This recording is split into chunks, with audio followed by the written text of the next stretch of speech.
Hello, it's Mike, and I'm back with another video. This time, I'm going to be talking about a project that I completed yesterday, and it's something that I've been wanting to do for the last 2 or 3 years. I just haven't had the confidence to do it. What am I talking about? Well, my garage door, which is a roller door, I've wanted to make it smart ever since I bought one of these Shelly One relays. I'm sure you've seen them. They're tiny little things, and all you're meant to do is add a few wires in the outputs and inputs, lives and neutral, and you can wire up pretty much anything and make it smart. And the point of the Shelly is it's got Bluetooth and Wi-Fi built into it. So once it's smart, you can then link it up to your home network. And if you're using something like Home Assistant, you can control the garage door or appliance using your home assistant, whether it's on your mobile or on your computer, whether you talk to it through Google or its own voice activation. But basically, you can do anything you like with it. So you are effectively adding extra functionality to your garage door.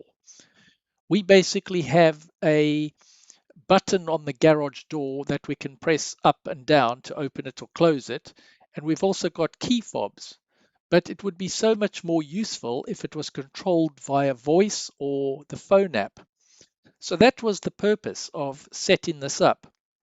And as I said, I haven't really been confident, but we have some fantastic tools. And one of them is Google Gemini, which comes free with a Google account. And I thought, why not give this a try? So I basically went onto it on my phone and I said, I want to make my electric garage door smart. It's a roller door. I've taken the cover off. I've unplugged it completely from the electric supply as it's plugged in via a 3-prong plug. And it said, this looks like a great weekend project. So I thought, okay, we are going to do this. So it basically started telling me about the different types of contacts in the Shelly and everything like that.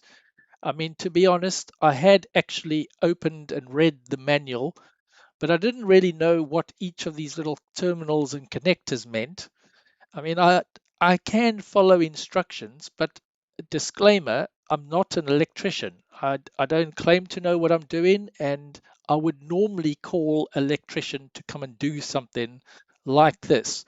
But I just thought I don't want to pay 70 to 90 pounds for some bloke to come along and do something in about 5 minutes without me giving it a go first.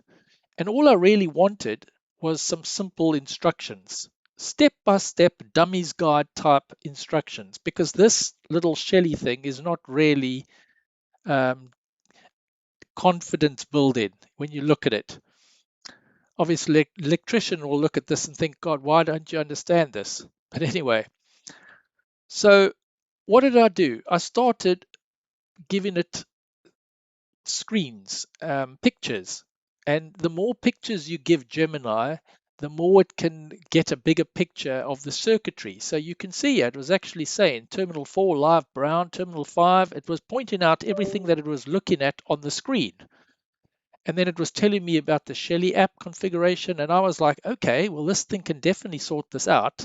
Now, I've watched a few videos of people setting up their Shellys in garages and gates and things like that. So at this point, I was really just worried about, well, what extra wiring do I need? Because I don't just have wires lying around, although I've recently had some wire or cable given to me by someone, and when I stripped back the sheath or the plastic, I could see that there was a blue and a brown cable in the wire. And I'd noticed in the circuit board that all the wires were either blue, brown, or black. So I was just checking to see if that was all good, and it said yes, it is. It started telling me how to cut the lengths, which was just fantastic. And even yeah, you can see piece 1 brown, snip a short length, 10 to 15 centimeters to go from terminal 4 to Shelly L. So it was already starting to tell me what I needed to do. So I thought that's fantastic. And then I gave it another photo because while I was looking at the circuit board, I could see below that there were various labels, like there's L, so I guess live neutral. Wasn't quite sure what M meant with a little C above the thing, and close, and here's an LP. So I gave it, and it came back and it said, oh, LP is a lamp. And that I thought, oh, that would have been useful had I not installed a Sonoff motion sensor, which is connected to a Philips Hue light bulb. So basically, when I open the garage door with a fob and I walk in, the lights come on automatically because the motion sensor picks me up and it triggers the light. And I've had that in the garage for probably 2 or 3 years now. It works brilliantly. And then it turns off automatically when you close the door or you leave the room, and it just switches off. So it's a thing like in our house, you don't actually touch the light switches ever.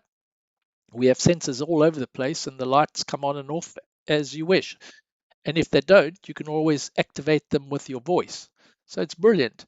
So yeah, it was reading the board and telling me about what's under pin 4 and 5 and 6 and 7. Look, there it even says the M inside a circle with an arrow labeled close. This is the dedicated power output going directly to the roller doors motor.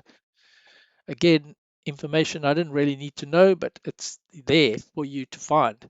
Where does the Shelly go? And it was just great. So I was really just taking my time, and then it asked me to take another photo of the circuit board, but the blocks on the right.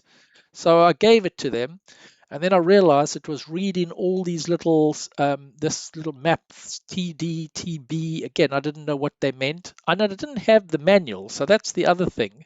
Unless you've got the manual of your garage door or your gate, it's going to always be tricky. That's why you'll probably get an electrician to come in.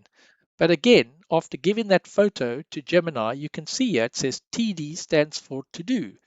Trigger door, step-by-step control. GND is ground. I mean, it seems obvious now after reading it, but when you see it on the board and you're there about to do the work, it's a different story. So it started to tell me about the correct wiring plan, and it was telling me about the terminal 4 and terminal 5, L and N, brown and blue, and then it was telling me about the phase 2, which is triggering the door, and that was terminal 19 and 20. And I was looking at that circuit and following what it was saying here, and you know what? I noticed that it was wrong. So I told it, I said, hey, wait, 3 on the board is L, has a brown cable. 4 on the board is N, has a blue cable. 5, 6, and 7, and it wrote back, you are sharp. You are completely right. I'm glad you double checked the text alignment.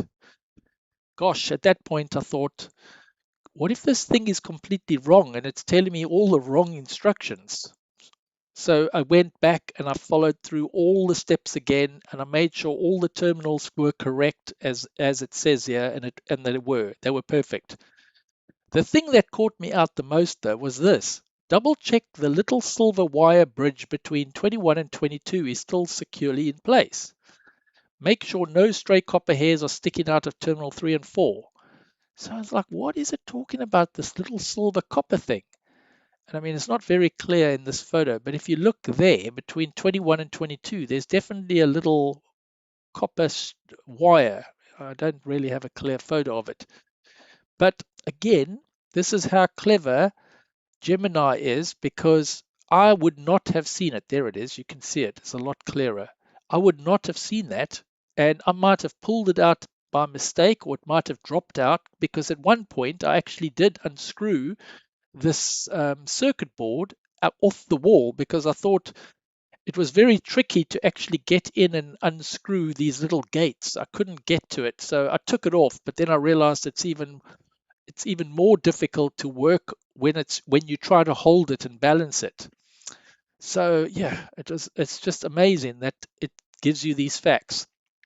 Anyway, I started to cut the cables, I did all the work, and then I literally followed the steps. And up above, I did tell it, I want you to give me these instructions as if I'm a dummy, because I'm no electrician. I don't understand any of the terms.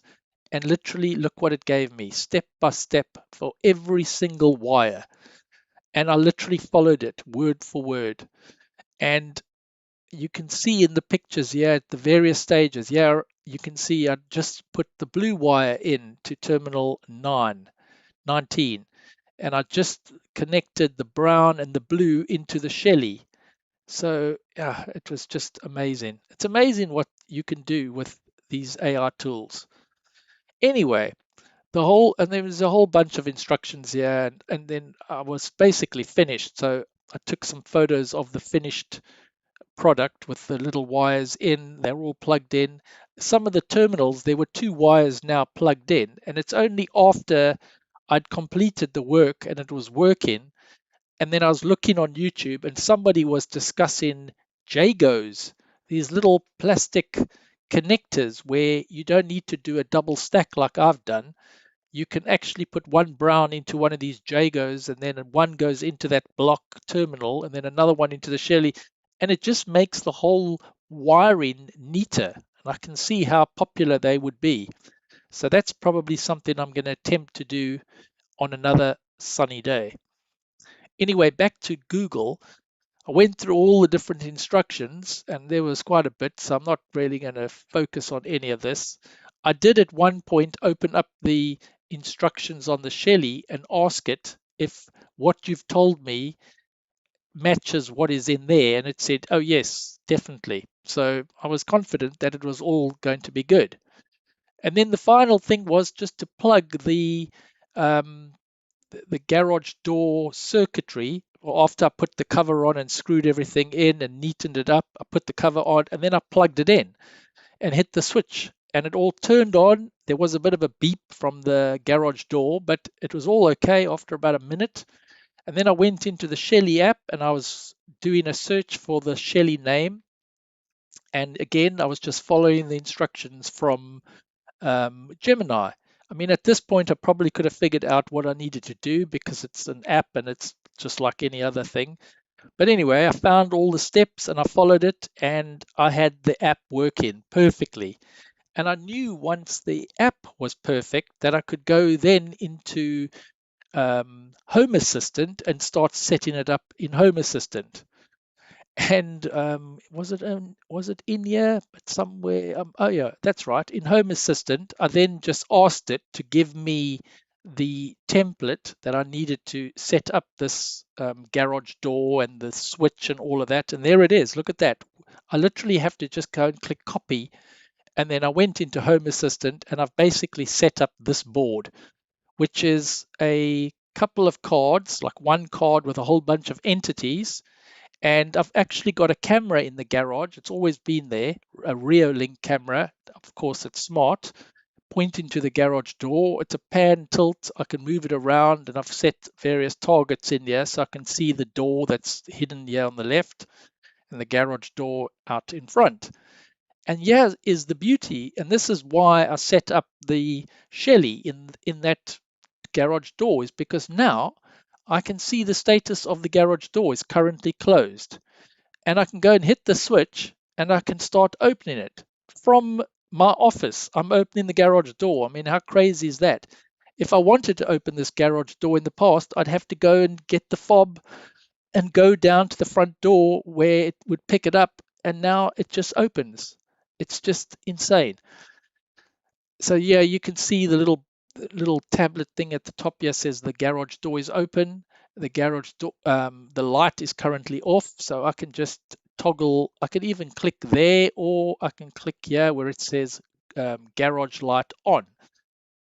I can also see other information that's in the garage, like I've got Fox ESS storage batteries.